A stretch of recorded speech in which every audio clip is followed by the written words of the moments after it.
Nagkaka-diarrhea nung paggaling sa pulmonya.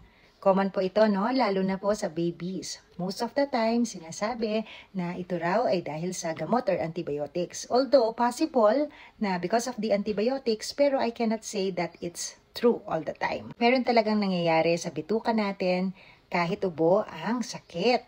One reason is stress ang katawan natin kapag may sakit tayo, which causes hyperacidity or indigestion or baka naman hindi natunawan. Nakikisa pa yung mga aso sa akin.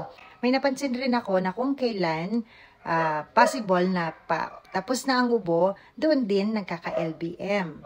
Simple explanation is that nababawasan na ang plema at dahil sa baby hindi pa marunong dumura or mag-expectorate ng phlegm, nilulunok lang nila. And yon ay pupunta sa bituka kasi nga nilunon lang.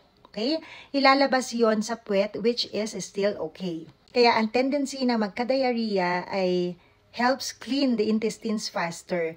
Ang problema ay pwedeng ma-dehydrate. Yun naman lagi ang problema natin pag nagtatai tayo, di ba? Ang dehydration.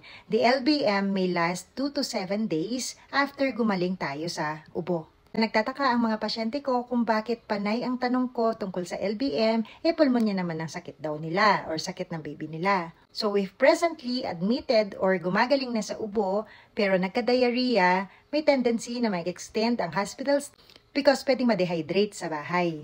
Sinasabi ko nga na pwedeng turuan ang bata na idura at huwag lunukin ang phlegm. Turuan nyo si baby ng pagdura ng phlegm, turuan nyo rin po ako kung paano yon.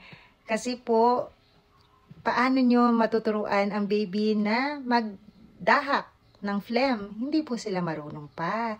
Lahat po nilululon nila. Ang alam ko lang po ay kapag may dehydration, of course, sa bahay po pwede pong gumamit ng Oresol.